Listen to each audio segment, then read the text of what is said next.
Donald Trump's health is collapsing before our eyes. How much longer is this going to last?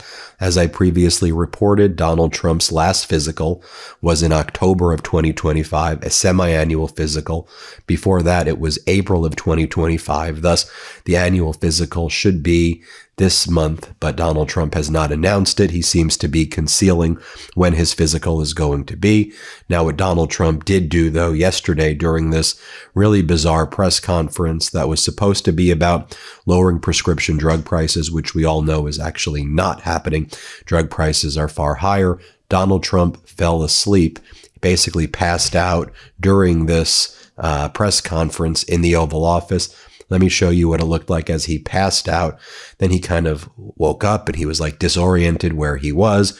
And then he fell back to sleep. He was sleeping for most of this press conference. And it was really just a disturbing sight to watch, just to see the deterioration of his physical and mental health before our eyes just get so utterly bad. Here, play this clip. Under Secretary Lutnick's leadership and from the U.S. Trade Representative's office under the leadership of Ambassador Greer, we negotiated a landmark agreement with the government of the United Kingdom in which they agreed to increase significantly the amount that they spend on branded pharmaceuticals for the first time in 26 years.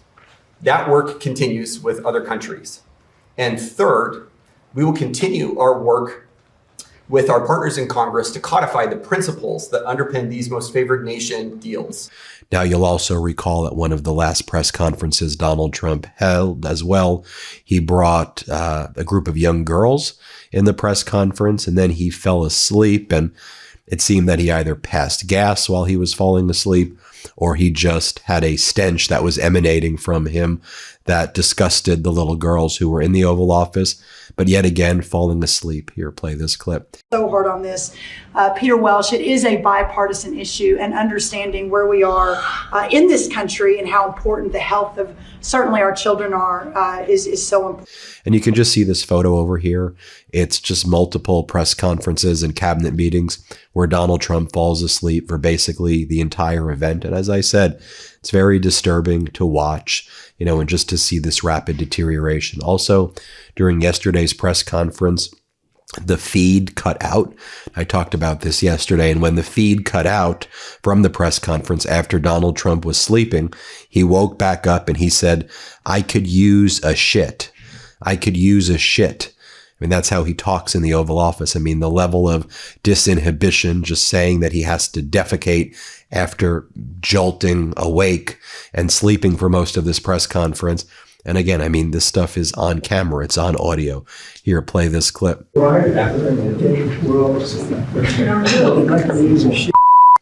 I mean, if you even remember at the very beginning of Donald Trump's term before he was sworn in, remember he went to the Notre Dame Cathedral, that opening, and just nobody even wanted to be around him. And there were some people who were saying, you know, they're grossed out about it. And this was in 2024. This was December of 2024. There were people saying no one wanted to be around him. Others were saying that it was also the odor, that he just actually smelled horribly. But whatever it was, no one wanted to be around him. Just to remind you of what went down. Here, play this clip.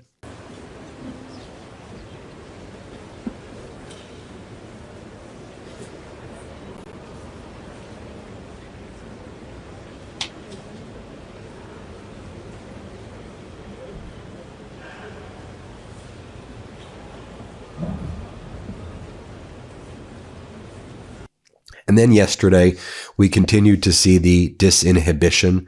And you see this over and over again. Disinhibition is something that you see in dementia or Alzheimer's patients, the lashing out, the cursing. Sometimes you see disinhibition in the form of over sexualization, you know, and it happens in many, many forms. If you had someone with dementia in your life, you know disinhibition, Alzheimer's, you know disinhibition, you know. And so here Donald Trump's being asked a very basic question about, well, what do you say to Americans who want to know how much longer this war is going to be, right? A pretty basic question. What does Donald Trump do? He lashes out at the reporter. You know, the question was a very objectively fair question. And Donald Trump's like, "You're a disgrace. You're a disgrace." Disinhibition. You add up all of these symptoms. And I'm giving you my opinion, of course, as protected by the First Amendment of the Constitution. But you tell me what you think. I believe that's disinhibition right here. Let's play this clip. Mr. President, the American excuse me, what do you say to the American people who question how much longer this will take? Obviously, you know that they are having higher. You're such a disgrace. Did you hear what I just said? Vietnam. How many years was Vietnam? I understand, sir, but how many years was Vietnam? Well, I did my. I took the country out militarily in the first 4 weeks. I took it out militarily. Now all we're doing is sitting back and seeing what deal. And if they don't want to make a deal, then I'll finish it up militarily with the other 25% of the targets. We've hit. Then if you just look at Donald Trump's social media posts, he'll make constant posts where anyone who's black, he refers to as low IQ. That's just not even a dog whistle. That's just like the racist remarks that he made. So, he said low IQ, Ketanji Brown Jackson, Supreme Court Justice. And he's been saying that over and over again against prominent black political figures and leaders. And it's just post after post on that. Donald Trump also posting a completely fictitious and made up story that he rescued a bunch of little girls from Iran. He saved young, pretty girls. He said 8 of them, I saved them. They were so young and I saved these little girls. None of this is true. He didn't save 8 little girls. He's pretending that he called the Iranian leaders and they said they would release these little girls. It never happened. This is not a true story. And I'll let you hear it here. Play this clip. Or the military operation, whatever you want to call it. And they're coming to us. The problem they have is they are very disorganized right now. Well, now yesterday, and I was very pleased with this, 8 young women were going to be executed yesterday afternoon at 6 o'clock. And I asked them, call it a favor or call it just a moral request that they not be executed. And they came back with an answer that they won't be executed. They're going to release, it was protesting. 8 beautiful young women, very young women. And the pictures in the paper.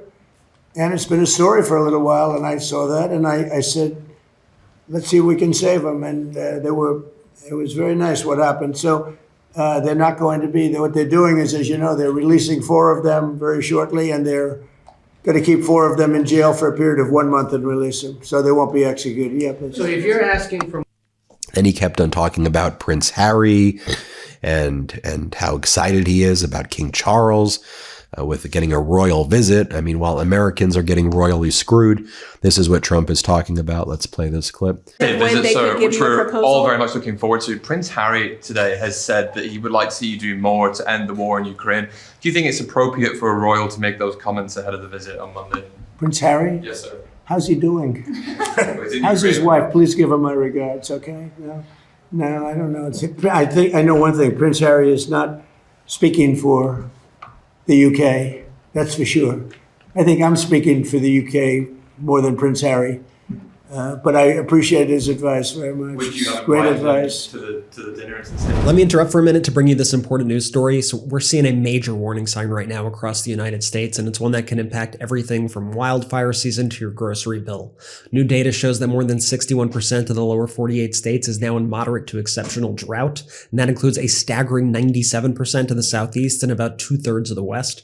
And here's the key point. This is the worst drought level for this time of year since tracking began in the year 2000. It gets even more alarming. The National Oceanic and Atmospheric Administration says that March was one of the driest months ever recorded, ranking behind only the Dust Bowl era of 1934.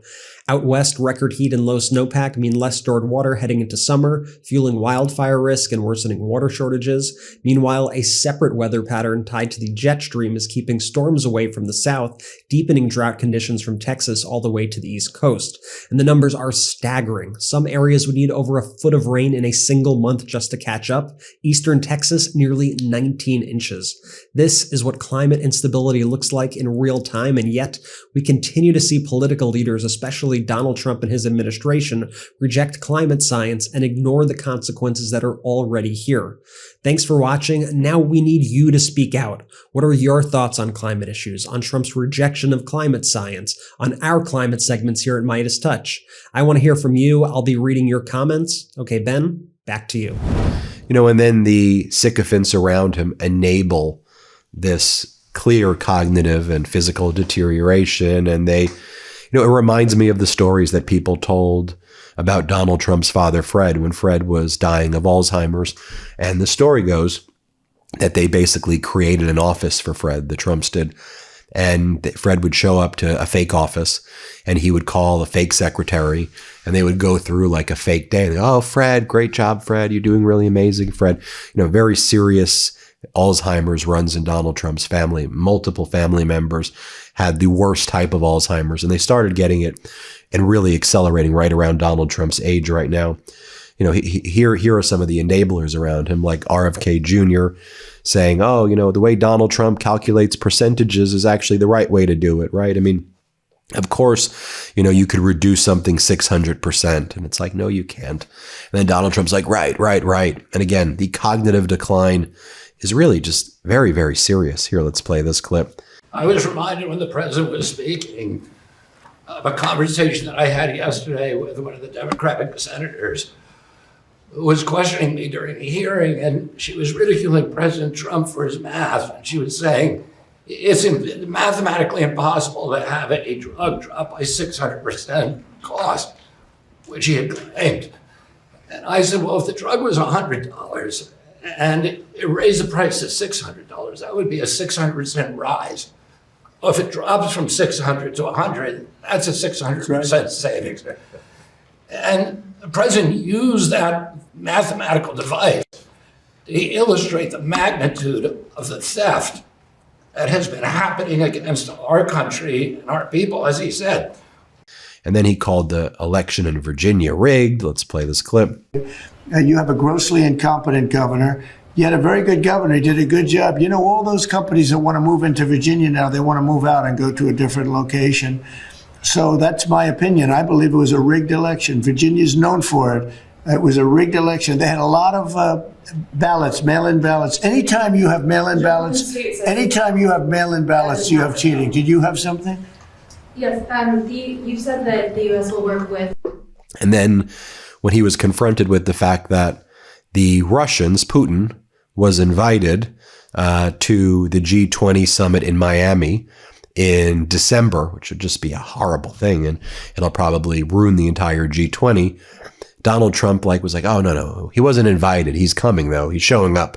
And so the reporter's like, what do you mean? Wouldn't that mean he's invited? No, he's just going to be there. He's going to be there. What are you talking about? Play this clip right here. The Russians are being invited to at least ministerial. Well, you're saying being invited as opposed to coming. I don't know of the invitation, but if he were invited, I don't know. Would you like hey, I'm of the opinion that you talk to everybody. I'm not one of these guys who say, oh, let's not talk to him. There's a war going on. Let's not talk to him. I like talking to everybody. If you're a smart person, if you have control over your emotions and all the other things you need control of, I'm somebody that believes in talking. I don't know. And then he would brag that he now has his name on medication. Here's what he said. Here, play this clip. I didn't put the name. Bobby did and Oz did. It's true, actually. Remember I came in, I said, what's this? But they said, it'll be better. It'll sell better. Would you help us? So I now have my name on medication. But now, I'll just remind you of other instances of Trump disinhibition, like when he would yell at reporters and call them piggy. Here, play this clip. Sir, is there something incriminating in the file, Venezuela's or especially now in light of the fact that Donald Trump fired the Secretary of the Navy, let's not forget that Donald Trump was going around saying that he doesn't like the way battleships are designed. He doesn't like stealth battleships. He doesn't like aircraft carriers. He likes battleships from World War I, and he wants our fleet to look like World War I ships. Here, play this clip. Very powerful looking to me. So I said, what about bringing them back? They said, sir, it would be no good. Why do you say that? The new battleship that we have, which I've seen and helped design, I put a little more spirit in the hull, a little more, give me a little bit more hull. And I want that ship to look gorgeous, Forget about stealth. They say, oh, it's stealth. They design ugly equipment for stealth. Well, we're designing great looking equipment, also stealth. But I said, well, what about bringing them back? Sir, the new ships, the new battleships that we have almost very soon under construction will be, listen to this, 100 times more powerful than the ships that we got to see in the 1940s. And, lots of people attack former President Biden and they're saying, oh, well, Biden is slow and Biden this, Biden that. I'll just show you a clip of Biden right here from an interview that he just did with the Today Show. I'm just going to show you a very small portion of it. So here's someone fighting stage 4 cancer, 82, lifelong stutter. Take a look at this coherent answer as Jay Kindman explains. Here, play this clip. I'm not sure we're as divided as we portrayed. I'm sure there's anywhere from 15 to 30% of the people who are on the one end here. But I think the vast majority of people are coming around to conclude that, those things, so they don't even think about it directly, but the safeguards in the Constitution. I think people are beginning to realize that they're sort of being trampled on right now. So I'm hopeful that people are going to begin to say, wait, we got to slow this thing up. We're coming to the 250th anniversary of the country, and for me, I think it reminds people that democracies depend on certain basic rules. And I want to remind everybody that even back in 2024, I was trying to give everybody the heads up about what was going on. Remember, during Donald Trump's criminal trial, I would report how all of the sources are saying that Donald Trump is falling asleep and he seems to be passing gas on people next to him. People can't be around him and everyone's like, oh, Ben, you're making this up. Like, we're seeing it actually happen right now. I had very good sources in that courtroom. Let's play this clip. Returning to the court proceedings as well, Maggie Haberman reports that Donald Trump continued to fall asleep during the proceedings as well. And what I'm hearing from my sources as well is that, and I'm hearing from credible sources who know what's going on in the courtroom. And what I'm hearing is that, take it for what it's worth, but that Donald Trump is actually farting in the courtroom and that it's very stinky around him. It's a putrid odor in the courtroom, and that Trump's lawyers are like repulsed by the scent and the smell. And I'm not just saying that to be like, oh, funny. I'm actually, we have good sources there.